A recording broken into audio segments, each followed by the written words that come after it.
എല്ലാ സുഹൃത്തുക്കളും നമസ്കാരം. ആത്മീയാത്രിയുടെ പുതിയൊരു വീഡിയോയിലേക്ക് എല്ലാവർക്കും ഹാർദമായ സ്വാഗതം.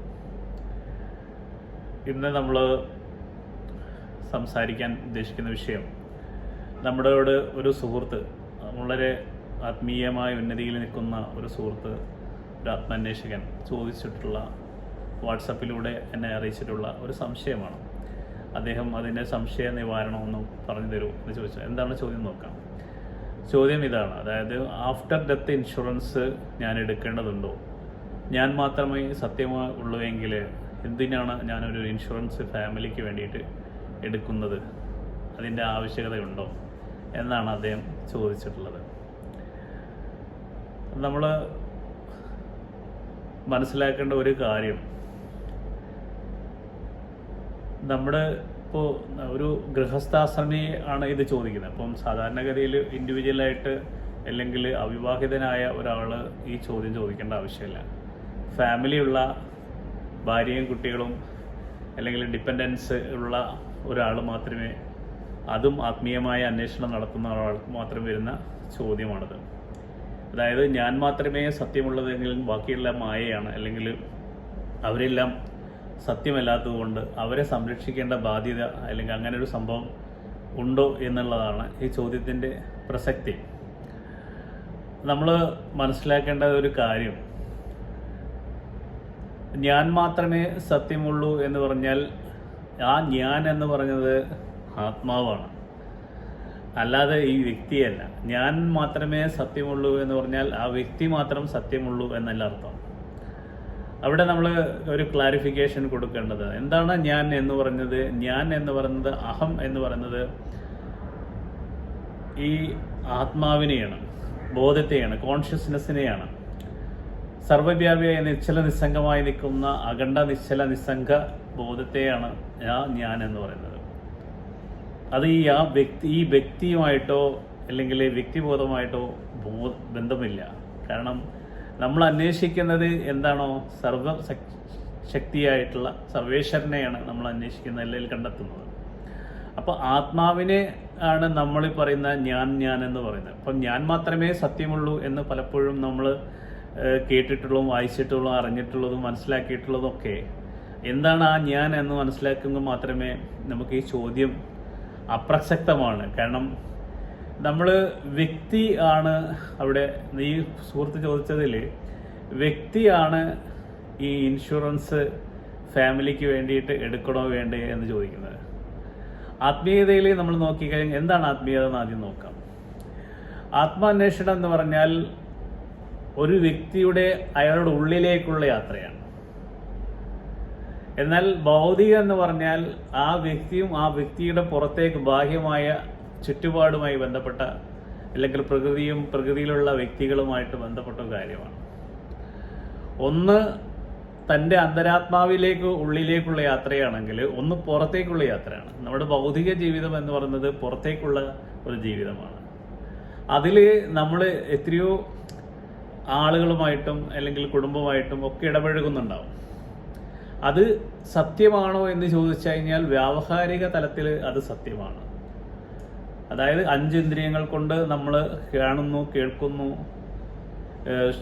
തൊട്ട് സ്പർശനം അനുഭവിക്കുന്നു, രുചിച്ച് അനുഭവിക്കുന്നു, ഇതൊക്കെ നമ്മൾ അനുഭവിക്കുന്നുണ്ട്.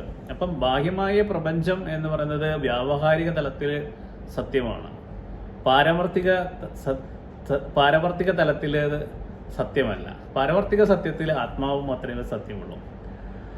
അപ്പോൾ ഈ ആത്മാവ് എന്ന തലത്തിൽ മാത്രമേ നമ്മൾ നോക്കുമ്പം ഞാൻ മാത്രമേ സത്യമുള്ളൂ എന്ന് പറയുന്നത് ആ അർത്ഥത്തിലാണ്. അപ്പോൾ സുഹൃത്ത് ചോദിച്ച ആ ചോദ്യത്തിൽ നമ്മൾ ഫാമിലിനെ, ഒരു ഗൃഹസ്ഥാശ്രമിയെ സംബന്ധിച്ചിടത്തോളം ഫാമിലി സുരക്ഷിതമാക്കുന്നത് എന്തിനാണെന്ന് വെച്ചാൽ, നമ്മുടെ മനസ്സ് സ്വസ്ഥമാവണമെങ്കിൽ ബാഹ്യമായ ഘടകങ്ങളൊന്നും നമ്മളെ അലട്ടാൻ പാടില്ല. ഒരു വ്യക്തിയുടെ ആത്മാന്വേഷണം നടത്തുന്ന വ്യക്തിയുടെ മനസ്സ് നിശ്ചല നിസ്സംഗമായ അവസ്ഥയിലേക്ക് നിൽക്കുമ്പോൾ മാത്രമേ അയാൾ ആത്മാവിനെ അറിയുന്നുള്ളൂ. അപ്പോൾ ആത്മതത്വത്തിലേക്ക് അയാൾക്ക് നിൽക്കണമെങ്കിൽ ബാഹ്യമായ ഒരു ഘടകങ്ങളും അയാളെ അലട്ടാനോ അല്ലെങ്കിൽ ഡിസ്ട്രാക്ഷൻസ്, അതായത് നമ്മളെ ബുദ്ധിമുട്ടിക്കുന്ന അല്ലെങ്കിൽ നമുക്ക് ബുദ്ധിമുട്ടുണ്ടാക്കുന്ന ഒരു ഘടകങ്ങളും ഉണ്ടാവില്ല. അതിലൊന്നാണ് സാമ്പത്തിക ഘടകം. ഫാമിലിനെ സംരക്ഷിക്കാൻ സാമ്പത്തികമായ കാര്യങ്ങൾ ഉണ്ടാവണം. അയാളുടെ മരണത്തിന് ശേഷവും ആ ഫാമിലി സുരക്ഷിതമായിട്ട് ജീവിക്കണമെന്ന് ആഗ്രഹിക്കുന്ന വ്യക്തിയായിരിക്കും ഏതൊരു മനുഷ്യനുണ്ടാവാം. ഇപ്പം അത് ഗൃഹസ്ഥാശ്രമിയാണെങ്കിലും, അതായത് സത്യം അന്വേഷിക്കുന്ന വീട്ടിലിരുന്നു കൊണ്ട് സത്യം അന്വേഷിക്കുന്ന വ്യക്തിയാണെങ്കിലും, അദ്ദേഹത്തിനെ സംബന്ധിച്ചിടത്തോളം അമ്മൻ്റെ കുട്ടികളും ഭാര്യയും അച്ഛനും അമ്മയൊക്കെ സുരക്ഷിതമായി ജീവിക്കണമെന്ന് ആഗ്രഹിക്കുന്നവരാണ്. അതിലൊരു തെറ്റുമില്ല. അപ്പം ഇൻഷുറൻസ് എടുക്കണോ വേണ്ടോ എന്നുള്ളതിൽ അർത്ഥം ഭാഗികമായ ഭൗതികമായ വ്യാവഹാരിക തലത്തിൽ അദ്ദേഹം അതൊക്കെ ചെയ്യണം. എല്ലാ കർമ്മങ്ങളും ഇപ്പം ചെയ്യണം. ഇപ്പം ജനകൻ സത്യം പൂർണ്ണമായി ബോധ്യം വന്നവരെ രാജ്യം ഭരിച്ചു. അപ്പോൾ രാജ്യം ഭരിക്കുമ്പോൾ മന്ത്രി ഉണ്ടാവും, പരിവാരങ്ങളുണ്ടാവും, അവരുടെ കാര്യങ്ങളിലും ക്ഷേമങ്ങളൊക്കെ ആ രാജാവ് നോക്കണം. അപ്പോൾ രാജാവിൻ്റെ ചുമതല എത്രമാത്രം വലുതായിരിക്കും. അപ്പോൾ അതൊന്നും ഇല്ലാത്തതല്ല, അത് ഉണ്ട് എന്ന തലത്തിൽ, ഉണ്ടായി നിലനിന്ന് മറയുന്നു എന്ന തലത്തിൽ ഉള്ളത് തന്നെയാണ്. അതായത് സൃഷ്ടിസ്ഥിതി സംഹാരം എന്ന് പറയുന്നത് വ്യവഹാര തലത്തിലുള്ളത് തന്നെയാണ്.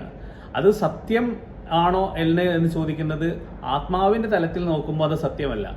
പക്ഷേ വ്യക്തിബോധത്തിൽ നിൽക്കുമ്പം ഇതെല്ലാം സത്യമാണ്. നമുക്ക് തൊട്ടനുഭവിക്കാം, പുറമെ കാണുന്ന ആളുകളെ തൊട്ടനുഭവിക്കാം, മണത്തനുഭവിക്കാം, ദർശിച്ചു കണ്ട് അനുഭവിക്കാം. അപ്പം 5 ഇന്ദ്രിയങ്ങൾ കൊണ്ടും മനസ്സുകൊണ്ടും നമ്മൾക്ക് ബുദ്ധി കൊണ്ടും ഒക്കെ നമുക്ക് അനുഭവിക്കാൻ പറ്റും വ്യാവഹാരിക തലത്തിൽ. അപ്പോൾ അതുകൊണ്ട് നമ്മൾ ഈ ആത്മീയ അന്വേഷകരെല്ലാം ഫാമിലിനെ സംരക്ഷിക്കാൻ ബാധ്യസ്ഥരാണ്. കാരണം ഗൃഹസ്ഥാശ്രമിയാണെങ്കിൽ അദ്ദേഹം ഒറ്റയ്ക്കല്ലല്ലോ ജീവിക്കുന്നത്, കുടുംബവും ഉണ്ടല്ലോ. അപ്പോൾ കുടുംബത്തിൻ്റെ എല്ലാ കാര്യങ്ങളും നോക്കാനും അവരുടെ കാര്യങ്ങളെല്ലാം ഭംഗിയായി നടക്കാനൊക്കെ അദ്ദേഹം അതിനുവേണ്ടിയുള്ള സമ്പാദ്യങ്ങളൊക്കെ സ്വരൂപിക്കുന്നതിൽ യാതൊരു തെറ്റുമില്ല. അത് കർമ്മത്തിൻ്റെ വ്യവഹാര തലത്തിൽ അദ്ദേഹം ആ കർമ്മം ചെയ്യണം. മനസ്സിലായില്ലേ? അതൊന്നും ഒളിച്ചോടിയതുകൊണ്ട് കാര്യമില്ല. അപ്പം ഇൻഷുറൻസ് എന്ന് പറയുന്നത് നമ്മൾ ഒരു അത് വേണോ വേണ്ടെന്ന് തീരുമാനിക്കേണ്ട ഓരോ വ്യക്തിയുടെ ചിന്തയാണ്. ഇൻഷുറൻസ് വേണോ വേണ്ടെന്നുള്ളത്. ഇൻഷുറൻസ് എന്ന് പറഞ്ഞാൽ അദ്ദേഹം മരിച്ചു കഴിഞ്ഞാലും ഫാമിലിക്ക് ഒരു സംരക്ഷണ തോതിൽ പണം കിട്ടും എന്നുള്ളത് കൊണ്ടാണല്ലോ അത് ഇൻഷുറൻസ് എടുക്കുന്നത്. അപ്പം അതിലൊന്നും തെറ്റില്ല. അപ്പം ഇത്രയും എനിക്ക് പറയാനുള്ളൂ. അതായത് നമ്മൾ ഫാമിലിക്ക് സംരക്ഷണം എടുക്കാനുള്ള പണം സ്വരൂപിച്ച് സംരക്ഷിച്ച് വെക്കുക എന്നുള്ളത് ഓരോ ഗൃഹസ്ഥാശ്രമിയുടെയും ധർമ്മമാണ്. അതിലൊരു തെറ്റുമില്ല. അത് സാത്വികമായ ധർമ്മമാണ് എന്നാണ് ഞാൻ മനസ്സിലാക്കുന്നത്. ആത്മീയതയിൽ അതിന് യാതൊരു ആത്മീയത എന്ന് പറയുന്നത് നമ്മൾ ഭൗതികതയും ആത്മീയതയും ഒരേ അർത്ഥത്തിൽ കാണുന്നുണ്ട്. ആത്മാവിൻ്റെ തലത്തിൽ ഈ കാണുന്നത് എല്ലാം വെറും അസത്യമാണ് എങ്കിൽ പോലും വ്യക്തിബോധത്തിൽ വ്യക്തിയായി നിൽക്കുമ്പോൾ ഇതെല്ലാം സത്യമാണ്.